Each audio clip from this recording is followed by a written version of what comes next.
واحلل عقدة من لساني قولی۔ حاضرین ذی وقار، ادائیگی جمعۃ المبارک کے بعد اس جامع مسجد میں ادائیگی سنت نبی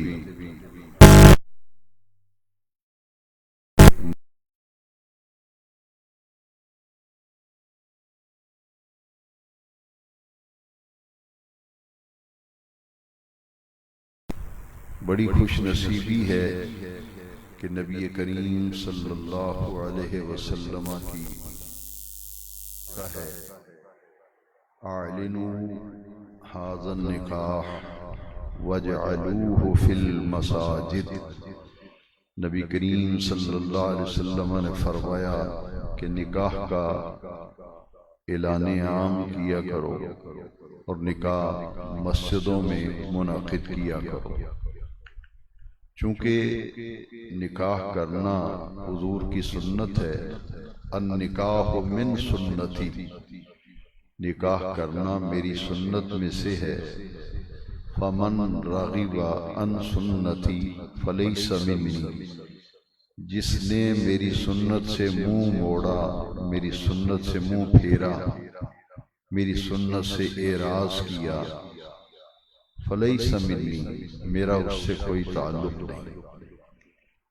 ایک تو یہ بات کہ نکاح کی تقریب جو ہے یہ خالصتاً مذہبی اور دینی تقریب ہے، کیونکہ یہ تقریب جو ہے یہ ادائیگی سنت نبوی کی تقریب ہے، اور پھر اس ادائیگی سنت نبوی کی تقریب کو مسجد میں منعقد کرنا، نبی کریم علیہ السلام نے اس کے لیے باقاعدہ ارشاد فرمایا کہ نکاح چھپ کر کرنا اور خفیہ نکاح کرنا۔ جیسے کچھ لوگ نکاح کرتے ہیں، بیٹیاں اور بیٹے نکاح کرتے ہیں، ماں باپ کو پتہ ہی نہیں چلتا، کئی سال تک علم نہیں ہوتا کہ ہمارے بیٹے نے اپنی مرضی سے نکاح کر لیا ہے، بیٹی نے مرضی سے نکاح کر لیا ہے۔ اسے کہتے ہیں چوری چھپے نکاح کرنا، کہ ماں باپ کو بھی پتہ نہیں ہوتا، عزیز و اقارب کو نہیں پتہ ہوتا۔ تو ہمارے دین میں یہ بات پسندیدہ نہیں ہے، بلکہ اس کی مذمت کی گئی، کیونکہ حضور نے فرمایا نکاح کا اعلان عام کیا گیا، یعنی ہر کسی کو پتہ ہو کہ آج فلاں کا بیٹا جو ہے اس کی شادی ہے، فلاں بیٹی کی شادی ہے۔ اعلان عام سے مراد یہ ہے کہ جس جگہ آدمی رہتا ہے اس کی رہائش ہے، کم از کم 15-20 گھر چاروں طرف، دائیں بائیں آگے پیچھے، اس کی رہائش گاہ کے 10-15 گھروں تک لوگوں کو علم ہو، والدین کو، عزیز و اقارب کو پتہ ہو، یہ ہے اعلان عام۔ مذاق کرتے ہیں، تالیاں بجاتے ہیں، سیٹیاں بجاتے ہیں، بہت غیر سنجیدہ ماحول ہوتا ہے، کیونکہ نکاح کا خطبہ جو ہے جس طرح جمعے کا خطبہ ہے، عیدین کا خطبہ ہے، چھوٹی عید بڑی عید کا خطبہ ہے، جمعے کا خطبہ ہے، یہ خطبے سننا فرض ہیں، عید کے خطبے دونوں واجب ہیں، جمعے کا خطبہ فرض ہے۔ یعنی جب خطبہ پڑھا جا رہا ہو تو مکمل خاموشی، جو نماز کا احترام ہے، نماز کا ادب ہے، وہی خطبے کا ادب و احترام ہے۔ لیکن نکاح کے خطبے میں وہ چیز دیکھنے میں بہت کم آتی ہے، تو مسجد میں جو نکاح منعقد کرنا ہے اس سے وہ ساری برکتیں مل جاتی ہیں، دعا کا ماحول، مبارک ماحول، پاکیزہ ماحول، اور پھر پورا سکون اور اطمینان۔ یہ حدیث پر عمل کرنے کا یہ فائدہ ہے۔ نکاح کا خطبہ اتنا ضروری ہے کہ اسے سنت کے درجے میں رکھا گیا۔ جو نکاح کا خطبہ پڑھا جاتا ہے اس کی اہمیت لوگوں کو علم نہیں اور لوگوں کو پتہ نہیں، وہ سمجھتے ہیں کہ جیسے کوئی جنتر منتر کو پڑھتا ہے نکاح کے موقع پہ، ایسا کچھ ہو رہا ہے۔ حالانکہ نکاح کے خطبے کے اندر ایک بہت بڑی تعلیم ہے جو بالعموم ساری قوم کے لڑکے لڑکیوں اور جن کی شادیاں ہو رہی ہیں، بیٹیوں کی بیٹوں کی، ان کے نام خاص طور پر کچھ تعلیمات ہیں، کچھ ہدایات ہیں جو خطبے کے اندر موجود ہیں۔ اس لیے خطبہ نکاح جو ہے یہ سنت کے درجے میں ہے اور اسے پوری توجہ سے سننا چاہیے۔ نکاح جو ہے اس میں جاتی ہے، اجازت لینے کا طریقہ یہ ہے کہ برکت کے لیے اسے 1 یا 2 یا 3 کلمے پڑھا دیے جائیں، اور وہ برکت کے لیے پڑھائے جاتے ہیں۔ اگر کلمہ شریف نہ بھی پڑھے، بیٹی اجازت دے دے تب بھی نکاح ہو جاتا ہے، کیونکہ نکاح کا رکن ہے النکاح ینعقد بالایجاب والقبول۔ لڑکی اجازت دیتی ہے اور لڑکا جو ہے وہ قبول کرتا ہے، تو نکاح خان یہ کہتا ہے کہ فلاں کی بیٹی اور ان گواہوں کے روبرو اتنے حق مہر کے ساتھ اس کا نکاح میں نے شریعت محمدیہ کے مطابق آپ سے کر دیا ہے، کہ آپ کو یہ نکاح قبول ہے؟ تو وہ کہتا ہے میں نے قبول کیا۔ تو نکاح کو جب قبول کرتا ہے، بیٹی اجازت دے دیتی ہے، تو ایک میاں بیوی جو ہے، شوہر اور بیوی ایک بندھن میں بندھ دیے جاتے ہیں۔ عقد کہتے ہیں ایک معاہدہ، ایک خامند اور بیوی میں ایک معاہدہ ہے کہ ازدواجی زندگی گزارنے کے لیے اللہ کریم نے جو حلال طریقہ رکھا ہے وہ نکاح کا طریقہ ہے۔ یہ ہے اس نکاح کی اہمیت۔ تو حضور نے فرمایا جس نے نکاح کیا اس نے اپنے ایمان کو محفوظ کر لیا۔ نکاح کرنے سے آدمی کا ایمان محفوظ ہو جاتا ہے، تو پاکیزگی اور طہارت کا ذریعہ جو ہے اس کو نکاح رکھا گیا۔ تو 2 چیزیں ہیں، ایک ایجاب، ایک قبول۔ بیٹی اجازت دیتی ہے، بیٹا قبول کرتا ہے۔ حق مہر جو ہے اس میں شرط ہے، حق مہر لفظ غلط ہے، حق مہر۔ حق مہر جو ہے یہ عورت کا حق ہوتا ہے، یعنی اسے گفٹ کہتے ہیں شریعت میں۔ یہ جو عورت کو حق مہر دیا جاتا ہے یہ شوہر کی طرف سے گفٹ ہوتا ہے، تحفہ، کہ ایک بندھن میں بندھے جا رہے ہیں، اس میں کم از کم مالیت جو ہے وہ شریعت میں مقرر ہے، زیادہ کی تعداد مقرر نہیں۔ کم سے کم حق مہر جو ہے وہ 10 درہم ہے۔ 10 درہم، 10 درہم چاندی جو ہے یہ اس کا حق مہر ہے۔ اس سے کم حق مہر جائز نہیں، زیادہ اپنی مرضی سے، یعنی دونوں گھر اپنی مالی حیثیت دیکھ کر جو طے کر لیں وہ حق مہر تصور ہوتا ہے۔ اگر لوگ کہتے ہیں جی حق مہر کیا رکھنا ہے، تو جواب میں لوگ کہتے ہیں جی شرعی حق مہر رکھ لیں، شرعی حق مہر۔ تو شرعی حق مہر جو ہے اس وقت جو بنتا ہے نا، چونکہ اس کا اصل جو ہے وہ چاندی ہے، حق مہر جب بھی رکھا جائے گا چاندی کی مقدار کا متعین کیا جائے گا۔ وہ کتنے بنتے ہیں اس دور میں، چاندی کا ریٹ آپ معلوم کر لیں، کافی مہنگی ہے چاندی اس وقت۔ اس وقت کم از کم جو حق مہر ہے، چند مہینے پہلے تک تو 6-7 ہزار تھا کم سے کم حق مہر، لیکن میں نے پچھلے دنوں ایک نکاح پڑھایا تو وہاں ایک سنار 2-3 آئے ہوئے تھے، تو وہاں پھر پوچھا ان سے کہ چاندی کا ریٹ کیا ہے، تو چاندی کا حساب لگا کر حق مہر جو نکالا میں نے وہ 13,000 کم از کم بنتا ہے۔ 13,000 14,000 روپیہ کم از کم حق مہر، اور 2,000 کا اگر اضافہ کر لیا یہ تو اور برکت ہے کہ کم از کم آج کے دور میں جو نکاح ہو اس میں 15,000 سے کم حق مہر نہیں ہونا چاہیے۔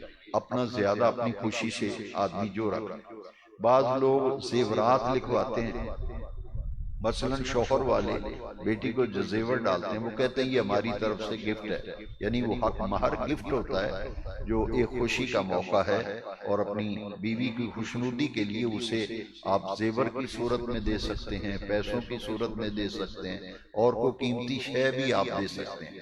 یہ دراصل اس کی اصل گفٹ ہے۔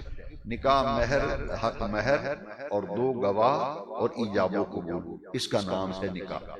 اور نکاح مسجد میں منعقد کرنے کا یہ فائدہ ہے کہ یہ جو بارات ہے نا، بارات، اگر آپ دینی اعتبار سے غور کریں تو ہمارے دین میں بارات کا کوئی تصور ہی نہیں، بارات کا کوئی تصور نہیں، یعنی دلہن والوں پر روٹی کا کوئی بندوبست نہیں ہے، بالکل قطعاً نہیں ہے کہ اتنے 100 آدمی 200 300 آدمی بارات لے کے ان کے گھر چلے جائیں۔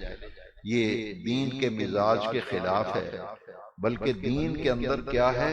ولیمہ ہے، دعوت ولیمہ۔ جس طرح نکاح سنت ہے اسی طرح ولیمہ بھی سنت ہے۔ برات کا کوئی تصور ہی نہیں، برات کا تو کہیں بھی کوئی دینی تصور ہے ہی نہیں۔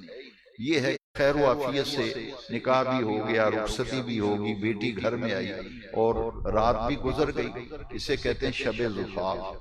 تو اس کے اگلے دن جو ہے پھر شکرانے کے لیے کہ ایک نئی ازدواجی زندگی جو ہے وہ شروع ہوئی ہے میاں بیوی کی، لہذا شکر کرو اللہ تعالیٰ کو اور برکت کی دعا کرو اور لوگوں کی دعوت کرو۔ دعوت کے بارے میں جو دعوت ولیمہ ہے اسے کہتے ہیں ولیمہ مسنون، ولیمہ مسنون یعنی سنت۔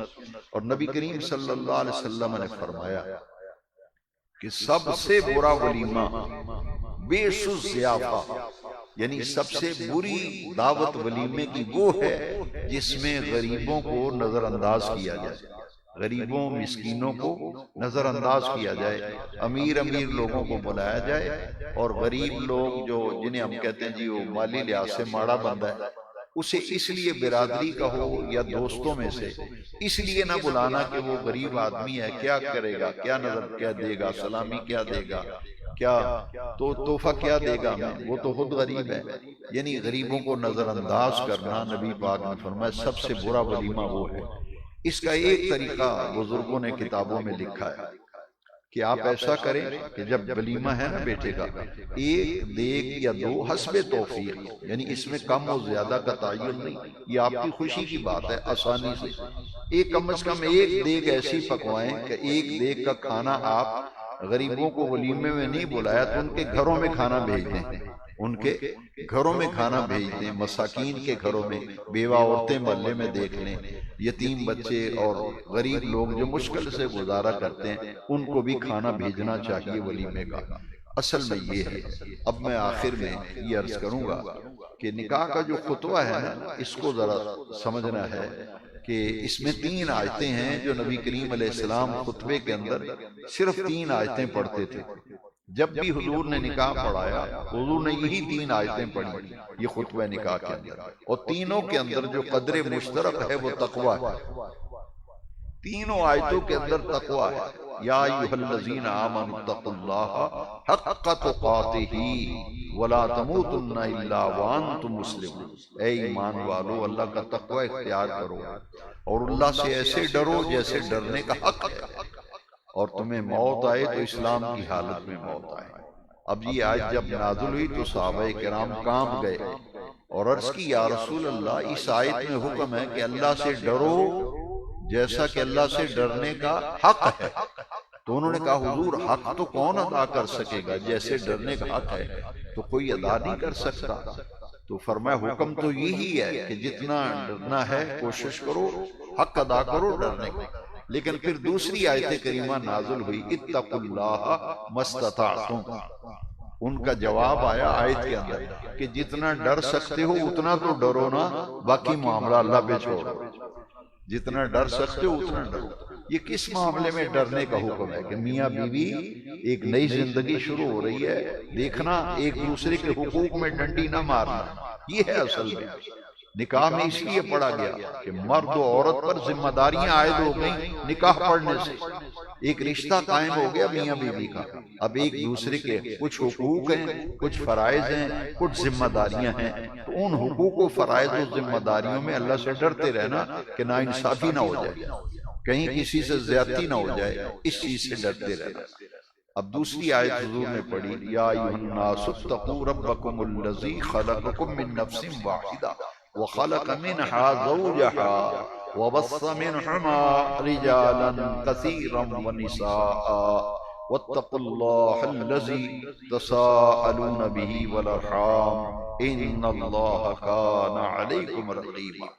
اس دوسری آیت کا مختصر میں بات کرتا ہوں کہ میاں بیوی میں اگر ایک لڑکے والے مالدار ہیں اور بیٹی والے ذرا مالی اعتبار سے کمزور ہیں، یا بیٹی والے مضبوط ہیں مالی اعتبار سے، شوہر اس کے گھر والے کمزور ہیں، یا حسن اور جمال، مال اور دولت اور مرتبہ ایک دوسرے پہ برتری نہ جتائے، جیسے ہمارے معاشرے کا ایک بڑا ناسور ہے، بہت بڑا ناسور ہے، جب گھر میں کوئی لڑائی ہوتی ہے نا تو جو لڑکے والے ہیں سسر اور ساس اور دولہا بیوی کو کہتے ہیں تیرے گھر والے دیتا کی تو لے کے کی آئی ہے۔ تو یہ جو ہے نا اس کو قرآن میں منع کیا گیا، یہ چیز بیان اس لیے کی گئی کہ برتری کسی کو اس لیے نہیں کہ وہ خوبصورت زیادہ ہے، اس کے پاس مال ہے، رہائش اچھی، اس لیے نہیں، بلکہ فرمایا تم سب انسان ہونے میں برابر ہو اور اولاد آدم ہو، اولاد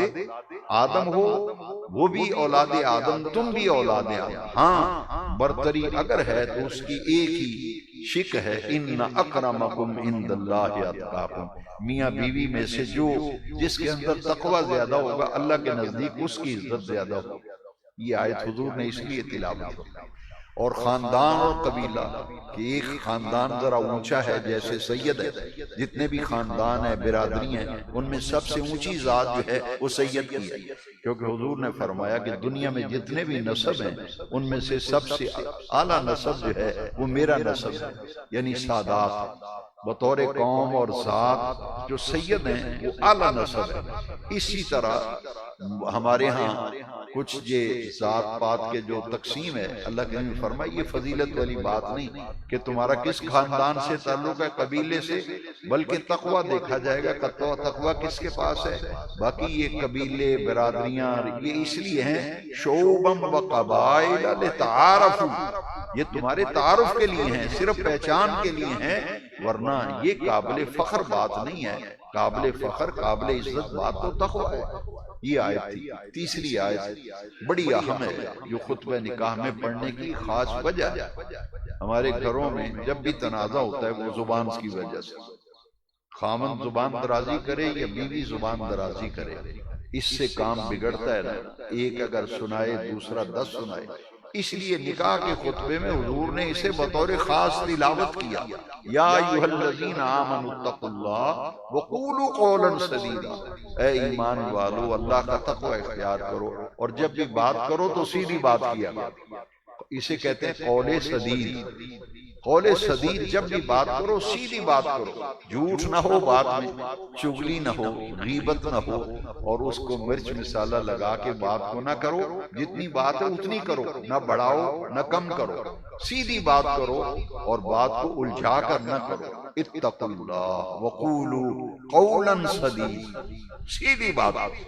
اس پر صرف ایک حدیث کافی ہے، نبی کریم علیہ السلام نے ان 2 انگلیوں سے اپنی زبان کو پکڑ لیا، ایسے پکڑا نبی پاک نے، پکڑ کے فرمایا تم میں سے جو بندہ مجھے اس کی ضمانت دے دے اضمن لہ الجنہ، میں اس کو جنت کی ضمانت دے دوں۔ اکثر خرابیاں زبان کی وجہ، اندازہ لگا لیں، کبھی اکیلے بیٹھ کے سوچیں، بہت سے جھگڑے، بہت سا فساد زبان کی وجہ سے، زبان درازی کی وجہ سے۔ حضور نے فرمایا بس اس زبان کی حفاظت کی ضمانت مجھے دے دو، میں تمہیں جنت کی ضمانت دے دوں۔ اور بزرگوں نے فرمایا کہ بس جو خاموش رہا اس نے نجات فرمایا، من سکت فقد نجا، جو خاموش ہو گیا وہ کامیاب ہو گیا۔ یہ زبان کو کنٹرول میں رکھنا، اور پنجابی میں بھی ایک وہ ہے نا محاورہ، ایک چپ 100 سکھ، ایک چپ 100 سکھ، بہترین علاج شریعت نے بتایا بس خاموش ہو جاؤ، آنکھیں کھلی کان کھلے زبان بند، آنکھوں سے دیکھتے رہو، نگرانی کرتے رہو، جو سنتے بھی رہو لیکن سن کے ادھر سے نکال دو، جو دیکھا ہے اسے برداشت کرو، اور زبان کو بند رکھو، آنکھیں کھلی رکھو اور کان بھی کھلے رکھو اور زبان بند رکھو، پھر نظام صحیح چلے گا۔ یہ تیسری آیت اس لیے پڑھی۔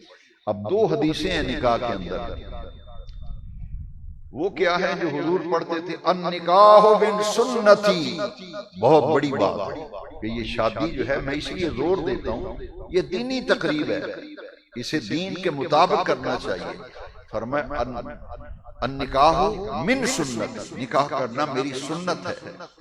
یہ نکاح میں دونوں حدیثیں اکثر اکٹھی پڑھی جاتے ہیں تو سننے والے یہ سمجھتے ہیں کہ شاید ایک ہی حدیث پڑھی جا رہی ہے، اس لیے کم از کم میرے سامعین جو ہے ان کے علم میں ہونا چاہیے حدیثیں 2 ہیں، دونوں کو ملا کے پڑھا جاتا ہے کیونکہ مضمون ایک ہے. ایک حدیث ایک جگہ پہ ہے، دوسری حدیث دو جگہ پہ. ایک حدیث نہیں ہے، دو ہیں. وہ کون سی ہیں؟ جسے ملا کے نکاح خوان پڑھتے ہیں. النکاح من سنتی، نکاح کرنا میری سنت ہے.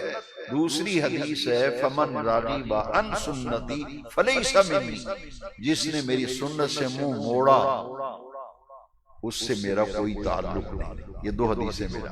اچھا یہ کیوں فرمایا کہ جس نے میری سنت سے منہ موڑا؟ اس میں لوگ کہتے ہیں کہ ہمارے ہاں کئی خرابیاں ہیں معاشرے کے اندر. کہتے ہیں جی فلاں عورت تارک بیٹھی ہے، فلاں عورت تارک بیٹھی ہے. میں نے کہا تارک کا کیا مطلب ہے؟ کہتے اس نے نکاح نہیں کیا. وہ کہتی ہے نہ میں نے نکاح کیا ہے نہ میں نے نکاح کرنا ہے، میں تارک بیٹھی تھی. شریعت میں تارک کا کوئی تصور نہیں. اسے لوگ سمجھتے ہیں بڑی فضیلت کی بات ہے کہ اس نے شادی نہیں کی. مرد ہو یا عورت، اگر وہ شادی نہیں کرتے تارک بیٹھے ہیں، مرد یا عورت، شریعت کو سخت ناپسند ہے. نبی پاک نے فرمایا ایسے شخص سے میرا کوئی تعلق نہیں. اور اس کی ایک بنیادی بات ذہن میں رکھیں، اگر شادی نہ کرنا، نکاح نہ کرنا، عورت گھر لا کر گھر نہ بسانا، اگر یہ کوئی فضیلت کی بات ہوتی تو کوئی نبی رسول پیغمبر شادی نہ کرتا. کوئی نبی رسول پیغمبر شادی نہ کرتا. حضور نے تو 11 ازواج مطہرات کی تاکہ امت کو سبق دیا ہے تارک بیٹھنا عبادت نہیں، نکاح نہ کرنا فضیلت نہیں بلکہ نکاح کرنا فضیلت ہے. فرمایا اسلام میں تارک بیٹھنے کی کوئی گنجائش نہیں، اس لیے نکاح ضروری ہے. بلکہ حضور کی حدیث ہے کہ سن بلوغت کو بیٹا بیٹی اگر پہنچ جائیں تو ماں باپ کو اولاد کی فکر کرنی چاہیے، اولاد کی فکر کرنی چاہیے، انہیں رشتہ ازدواج میں منسلک کر دینا چاہیے. تو میں نکاح سے پہلے مبارک دوں گا صاحب خانہ کو، لڑکے والے لڑکی والے دونوں گھروں کو میں دل کی گہرائیوں سے مبارک دیتا ہوں کہ انہوں نے حضور کی اس حدیث کو سمجھا، سیکھا اور بڑی برکتیں پائیں کہ اللہ کے گھر میں مسجد میں نکاح منعقد ہو.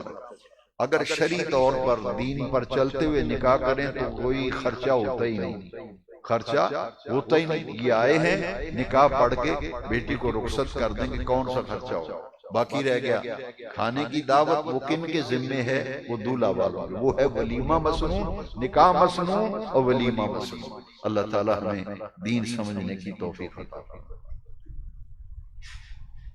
ماشاءاللہ اجازت ہو گئی. ماشاءاللہ یہ سب حضرات غور سے سن لیں. جناب محترم محمد زاہد اقبال صاحب کے بیٹے ہیں محمد فیصل اقبال، جن کا نکاح پڑھا جا رہا ہے. اور جس بیٹی سے ان کا عقد مسنونہ ہو رہا ہے، نکاح ہو رہا ہے، وہ جناب محمد افضل صاحب کی دختر نیک اختر رابعہ افضل ہیں، جن کا نکاح ان کے ساتھ پڑھا جا رہا ہے. یہ دو گھر جو ہیں وہ ایک رشتے میں جڑ رہے ہیں جسے رشتہ ازدواج کہتے ہیں. اور حق مہر جو ہے وہ 20,000 روپیہ رکھا گیا ہے. اور شادی کے گواہ ماشاءاللہ ان کے افراد خانہ، گھر والے، برادری، رشتہ دار بھی موجود ہیں اور حضور کے غلام بھی کثیر تعداد میں موجود ہیں. آپ سب شادی کے گواہ ہیں شرعی اعتبار سے. تو میں آپ سب کے سامنے اب ایجاب و قبول ہوگا، اور ایجاب تو ہو گیا، بیٹی سے اجازت لے آئے اور ان کی اجازت سے میں ان کا وکیل بن گیا کہ انہوں نے اجازت لی اور مجھے یہ وکیل بنایا کہ آپ ہماری بیٹی کا عقد اور نکاح جو ہے وہ محمد فیصل اقبال سے کر دیں. اس لیے اب توجہ سے آپ نے سننا ہے کہ یہ ہے اصل طریقہ نکاح. برکت کے لیے کلمے پڑھے جاتے ہیں کہ آپ نے یہ بات سمجھ لیں. اگر کلمے نہ پڑھائے جائیں نکاح ہو جاتا ہے. یہ برکت کے لیے پڑھے جاتے ہیں تاکہ ایک اہم عقد ہو رہا ہے، ایک نئی زندگی شروع ہو رہی ہے، تو اللہ کا نام لے کر اسے شروع کریں. پڑھیے بسم اللہ الرحمن الرحیم. لا الہ الا اللہ محمد الرسول اللہ. اشہد ان لا الہ الا اللہ وحدہ لا شریک لہ واشہد ان محمدا عبدہ ورسولہ. سبحان اللہ والحمد للہ ولا الہ إلا الله والله أكبر ولا حول ولا قوة إلا بالله العلی العظیم۔ اب آپ نے سننا ہے اور سن کے مجھے جواب دینا ہے۔ حضور نبی کریم رؤوف الرحیم صلی اللہ علیہ وسلم کی شریعت مطہرہ کے مطابق ان گواہوں کے روبرو اس مجلس نکاح میں، تقریب نکاح میں، جناب محترم محمد افضل صاحب کی دختر نیک اختر رابعہ افضل کی شرعی اجازت سے عقد مسنونہ نکاح کا حق مہر 20,000 روپیہ مقرر کیا گیا۔ میں رابعہ افضل دختر محمد افضل کا نکاح آپ کے ساتھ کرتا ہوں۔ کیا آپ کو یہ نکاح قبول ہے؟ ماشاءاللہ۔ پھر آپ سننا ہے 3 مرتبہ کہلانا مستحب ہے۔ حضور نبی کریم رؤوف الرحیم صلی اللہ علیہ وسلم کی شریعت مطہرہ کے مطابق ان گواہوں کے روبرو اس مجلس نکاح میں جناب محترم محمد افضل صاحب کی دختر نیک اختر رابعہ افضل کی شرعی اجازت سے میں 20,000 روپے حق مہر کے عوض رابعہ افضل دختر محمد افضل کا نکاح ان گواہوں کے روبرو آپ کے ساتھ کرتا ہوں۔ آپ کو یہ نکاح قبول ہے؟ حضور نبی کریم رؤوف الرحیم صلی اللہ علیہ وسلم کی شریعت مطہرہ کے مطابق اس مجلس نکاح میں، اس تقریب نکاح میں ان گواہوں کے روبرو محترم جناب محمد افضل صاحب کی بیٹی دختر نیک اختر رابعہ افضل کی شرعی اجازت سے 20,000 روپے حق مہر عقد مسنونہ کا مقرر کیا گیا۔ میں نے رابعہ افضل دختر محمد افضل کا نکاح آپ سے کر دیا۔ آپ کو یہ نکاح قبول ہے؟ اب مل کر دعا کریں اللہ تعالیٰ ان کی ازدواجی زندگی میں برکت دے۔ اللہم صلی علی سیدنا ومولانا محمد وعلى آل سيدنا ومولانا محمد وبارك وسلم وصلی علیہ۔ ربنا آتنا فی الدنیا حسنہ وفی الآخرۃ حسنہ وقنا عذاب النار۔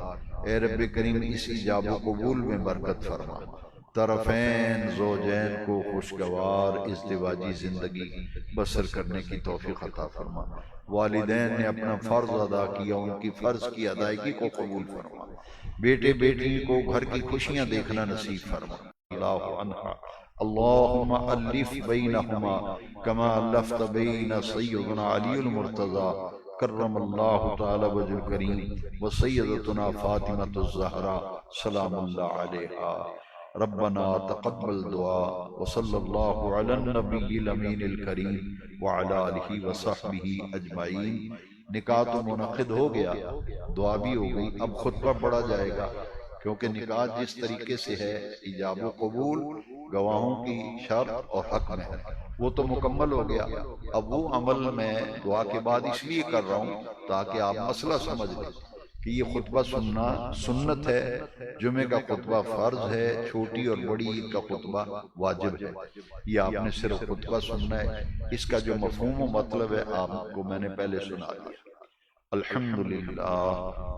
الحمدللہ نحمده ونستعینه ونستغفره ونؤمن به ونتوکل علیہ ونعوذ باللہ من شرور انفسنا ومن سیئات اعمالنا من يهده الله فلا مضل له ومن يضلله فلا هادي له ونشهد ان لا اله الا الله وحده لا شريك له ونشهد ان سيدنا ومولانا محمدا عبده ورسوله صلى الله تعالى عليه وعلى آله وأصحابه أجمعين، أما بعد۔